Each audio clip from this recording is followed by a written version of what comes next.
Ninyi warefu mnakaa nyuma. Warefu ni nyuma. Ninyi warefu mnakaa nyuma. Nani? Unajua mimi kwa sababu sasa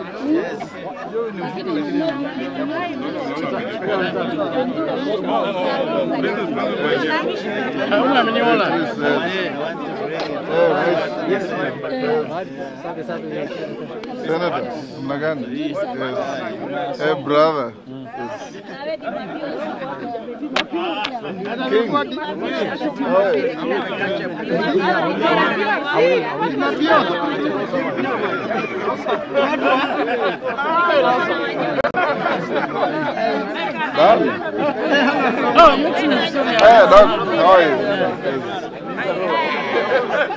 Hey, Cooper. Senator. Yes. Yes. Mole. Good. Hi, how are you? Asante sana. Ochanda. I thought Dina Mwamba Nesia. Junior was completely wrong about the interpretation. He was quite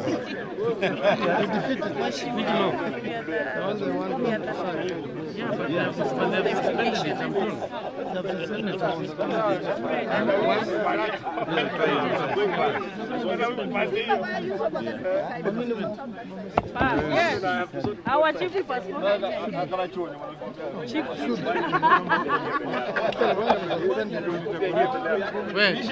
Commissioner Ratti. Commissioner Ratti.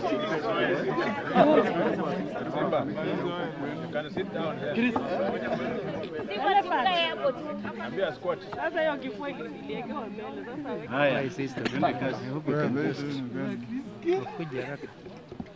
As long as your face. Oh, I've shown my face. I cannot see. I think it will take about. What I do, I can 20, read. I can read first, yes. then go. Yes, you can read them. Yes. That's the best way. Now read them. There are many pages. You can read them.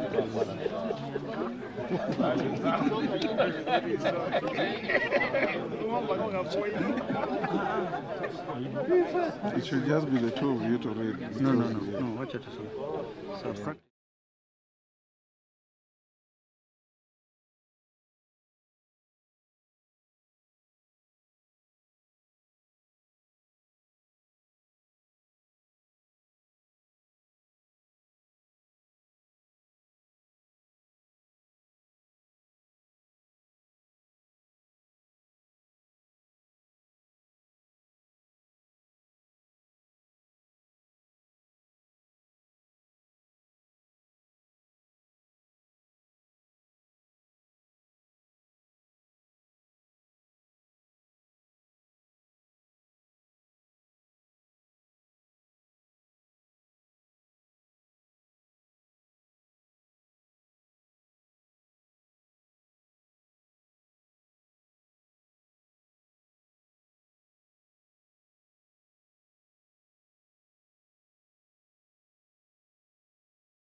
Kenyans voted in the 6th election since the return to multi-party politics in 1992, the political reform we call the Second Liberation.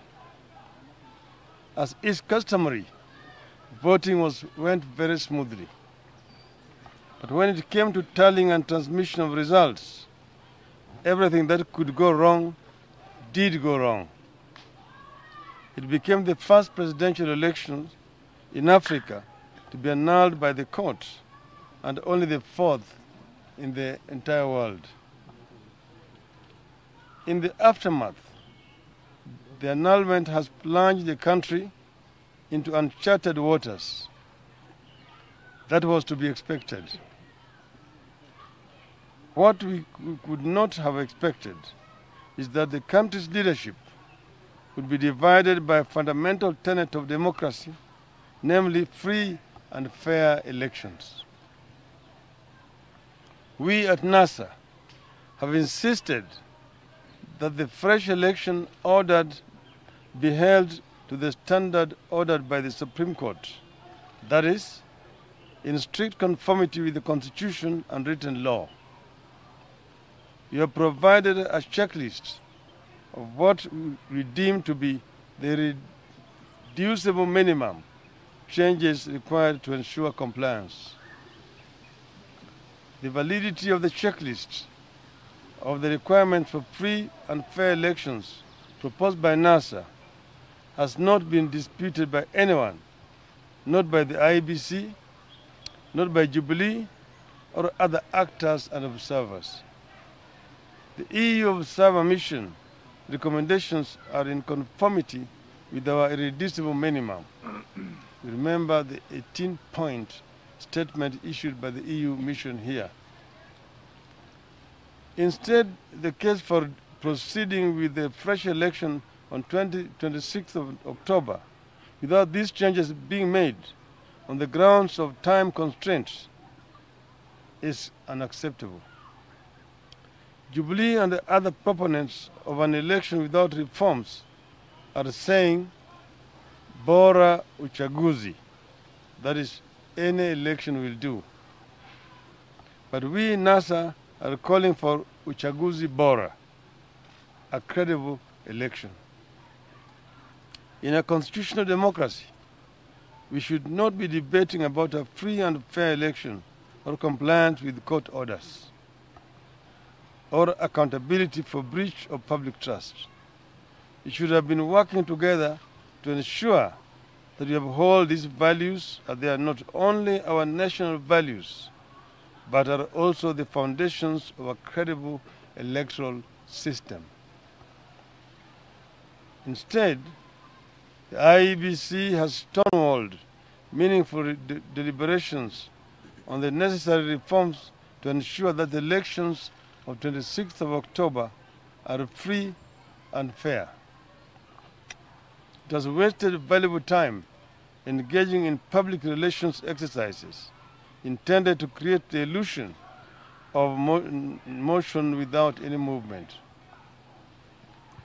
You have come to the conclusion that there is no intention on the part of the IEBC to undertake any changes to its operations and personnel to ensure that the illegalities and irregularities that led to the invalidation of the 8th August 2017 do not happen again. All indications are that the election scheduled for 26th of October will be worse than the previous one. On its part, the Jubilee administration's proposed amendment to the election laws demonstrates that it has no intention of competition on a level playing field. The only election Jubilee administration is interested in is one that it must win, even unlawfully. Both Uhuru Kenyatta and his deputy William Ruto have gloated that they have numbers in parliament to amend even the constitution. The Jubilee vice chairman is on record stating that Kenya requires a benevolent dictator and proceeded to exhort Uhuru Kenyatta to exercise dictatorial powers. These utterances provide the motive for the blatant across-the-board rigging of the August 8th elections to secure the majorities that Jubilee needs to overrun our constitution. Kenyatta and Ruto are beneficiaries, believers and defenders of the old order. They intend to overthrow our new constitutional order and reinstall the old order. The over 300 elections petitions filed so far, majority against Jubilee, are evidence enough that this claimed majority is fraudulent. We wish to reiterate what we have stated in the past, that we will not allow autocracy back into Kenya. It is unfortunate that international actors who have supported Kenyans in their quest for democracy and good governance are now on the side of appeasing dictatorship in the mistaken belief that it will maintain stability. We shall not allow anything to dampen our morale. We want the battle for multi-party democracy. We want the battle for a new constitution. We are going to win the battle for a free and fair election. After deliberating on our position in respect of the upcoming election, considering the interests of the people of Kenya, the region and the world at large, we believe that all will be best served by NASA vacating its presidential candidature in the election scheduled for 26th October this 2017. My colleague, my running mate, Honorable Kalonzo Musyoka, will take over from here.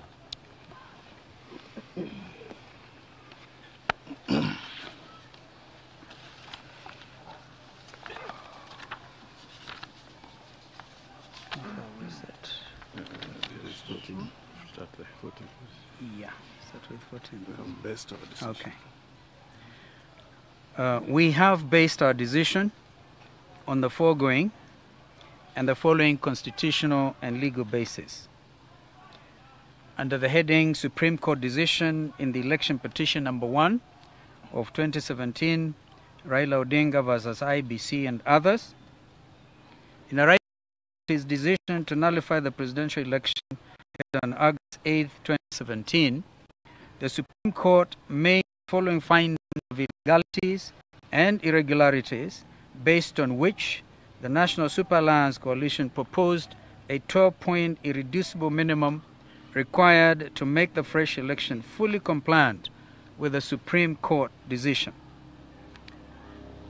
With regard to the statutory reforms, on the matter of the statutory reforms used in the elections, the court found that contrary to the assertion by the Commission that it had fully complied with the Constitution and the law, and the position taken by the Commission through the affidavit of Immaculate Kasait, that the Commission had developed standards for its electoral goods prior to their procurement, including specific security features for each ballot paper and statutory reform in order to prevent duplication, misuse, piracy, fraud, counterfeiting, and to improve controls, and that the statutory reforms and ballot papers are the features which included Goliosha patterns, anti-copy patterns, watermarks, microtext, tapered serialization, invisible UV printing,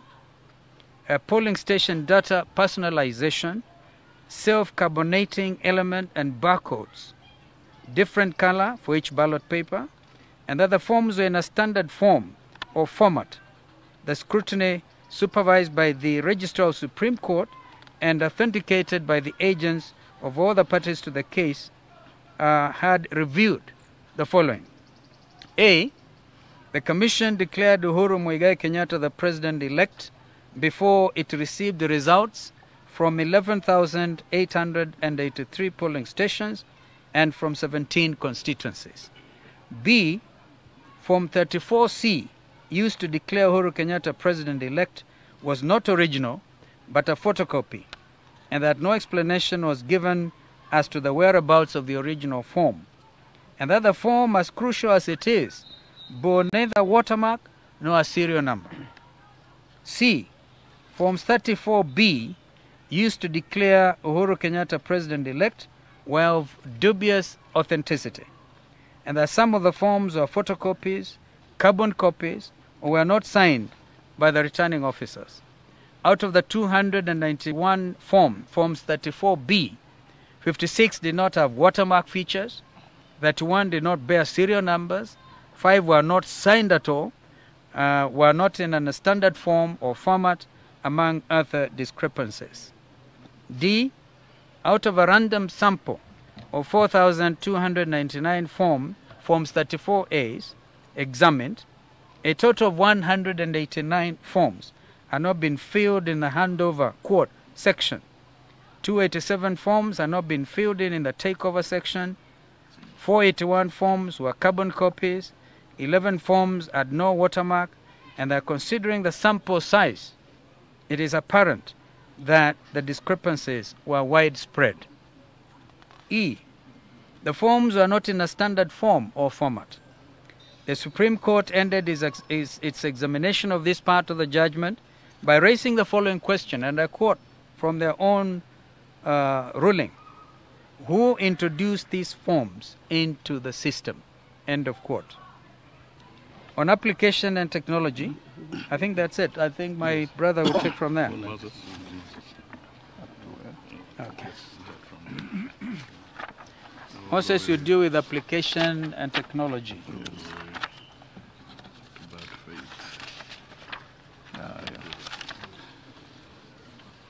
Application of technology.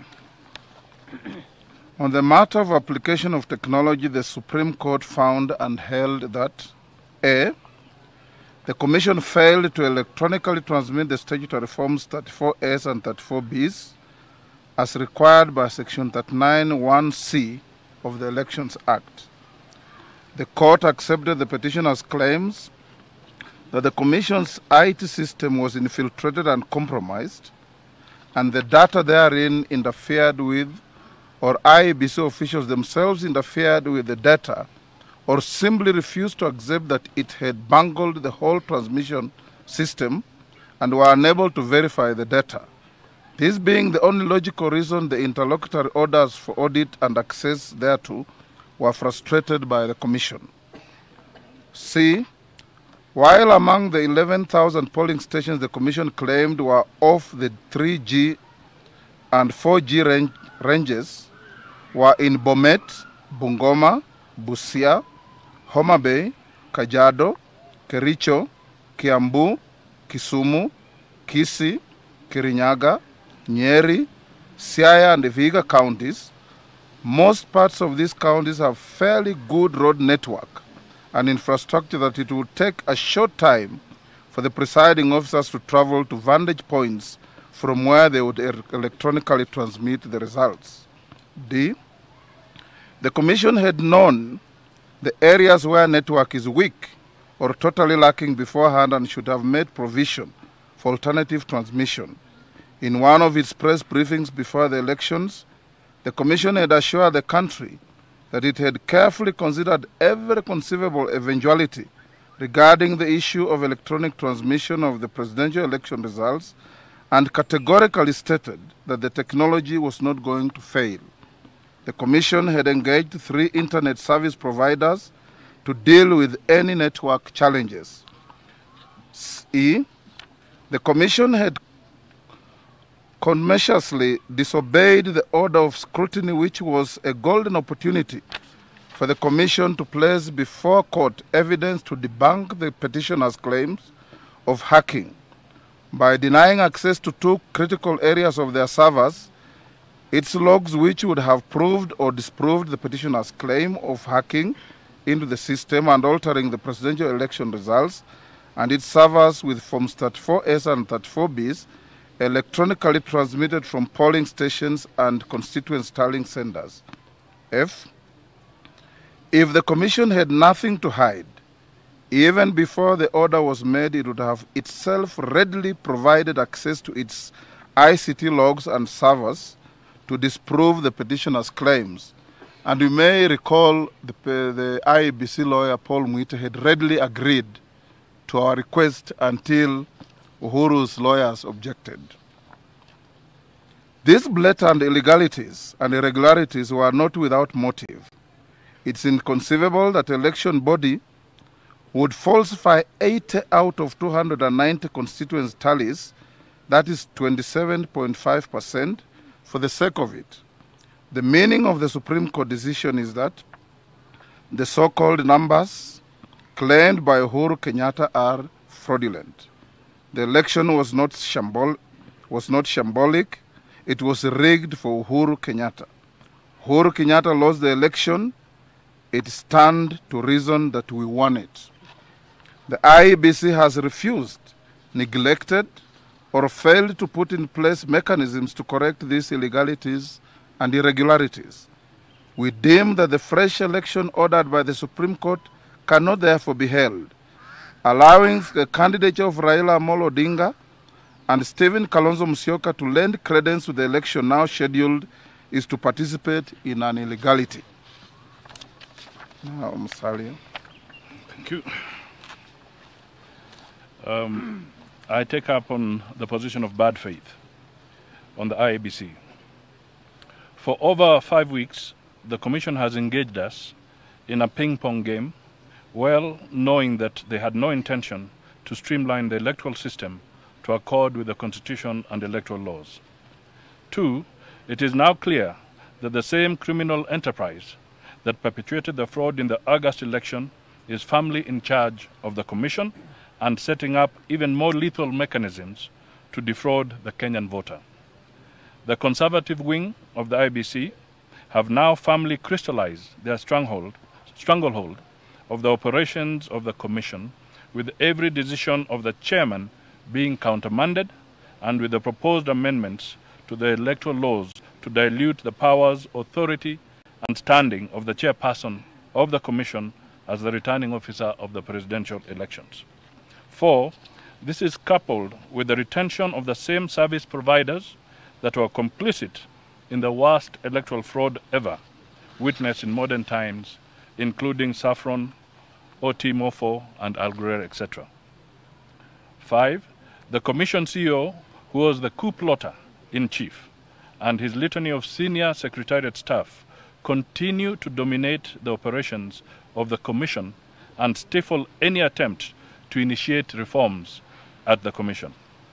It is now evident that Jubilee is firmly in charge of IEBC through 4 commissioners who have set out to implement the Jubilee agenda within the Commission. Let me say something about the Jubilee administration. 1, the ill-conceived amendments to election laws are not only unconstitutional, but go against international best practice, that in the middle of an elections contest, one cannot change the rules and put in place rules that seek to favor him. Moreover, these profound changes to the electoral architecture are being pushed through without the broad consultations as required by the Constitution. Furthermore, it is clear that the amendments are intended to legalize and regularize the illegalities that led to the invalidation of the August 8th election. It stands to reason that the motive of these elections is to use the same tactics to rig the scheduled election. The state has, in the period intervening the nullification of the August 8th presidential election, gazettement of fresh and pending of the 26th October elections, withdrawn security to the NASA presidential and deputy presidential candidate. This has made it untenable for the candidates to campaign freely without fear of being harmed. The state has done this well aware that under Article 138(8), subsection B, a presidential election would be cancelled if a presidential candidate or his deputy dies. Let me come to the position of vacating the election. as the only route to a free and fair and credible election. The IEBC published the Gazette notice declaring the fresh dates for the presidential elections with Right Honorable Raila Amolo Odinga and Uhuru Muigai Kenyatta, based on the Supreme Court decision of 2013, on a question brought for direction by Attorney General, who is a Chief Government Legal Advisor. In paragraph 289 and 290, the Supreme Court found as follows. I start with 289. It is clear that a fresh election under Article 140, subsection 3, is triggered by the invalidation of the election of the declared president-elect by the Supreme Court, following a successful petition against such an election. Since such a fresh election is built on the foundations of the invalidated election, it can, in our opinion, only involve candidates who participated in the original election. In that case, there will be no basis for a fresh nomination of candidates for the resultant electoral contest. 290 now. Suppose, however, that the candidates or a candidate who took part in the original election dies or abandons the electoral quest before the scheduled date. Then the provisions of Article 138(1), subsection B, would become applicable, and with fresh nominations ensuing. As per a correction issued on 6th May 2013, the Supreme Court clarified that the relevant article is above is 138(8), subsection B, which deals with the cancellation of a presidential election in the event of the death of the president or the deputy or before the scheduled date. On or before the scheduled date. The Supreme Court finding expanded this clause to include when a candidate withdraws from the presidential election.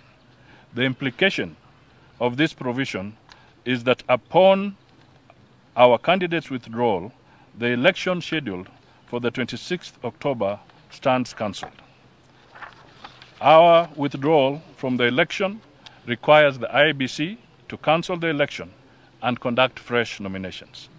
The procedure for nomination of presidential candidates is provided for in the Elections Act 2011, Section 13, subsection 1, which states, a political party shall nominate its candidates for an election under this Act at least 90 days before a general election, under this Act in accordance with its constitution rules.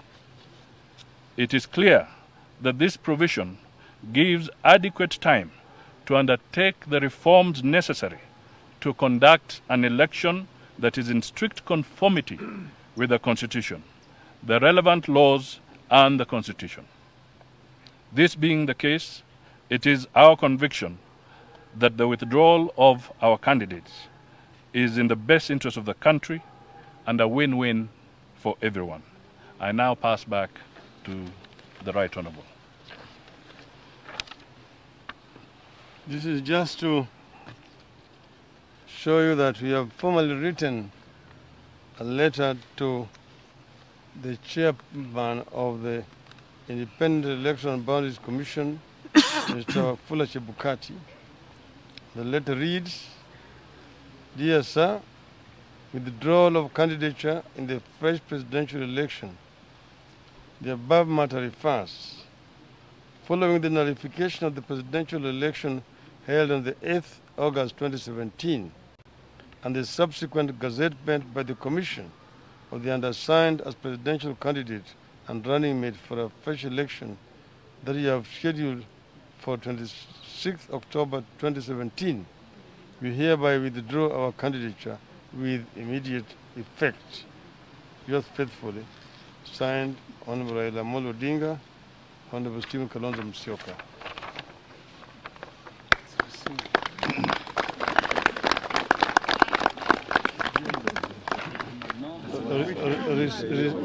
Received and stamped and received by the Independent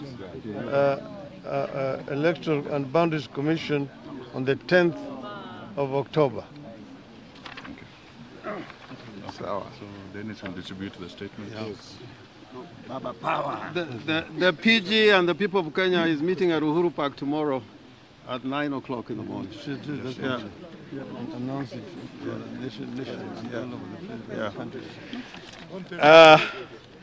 Tomorrow, all over the country, from Mandera to Vanga, from Busia to Lamu, there are going to be demonstrations that we had earlier scheduled. So tomorrow we expect and we have organized demonstrations all across the country.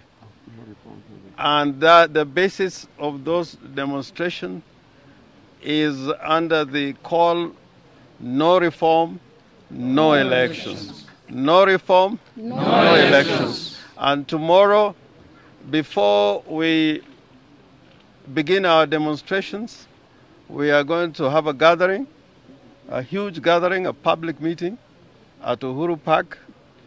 The PG is going to have a meeting at Uhuru Park with the people of Kenya, and they will read through these resolutions and then march into, from Uhuru Park we'll go into Haile Selassie, to Moi Avenue, back into Kenyatta Avenue, and then to Uhuru Park, and then we come back now to go to Anniversary Towers.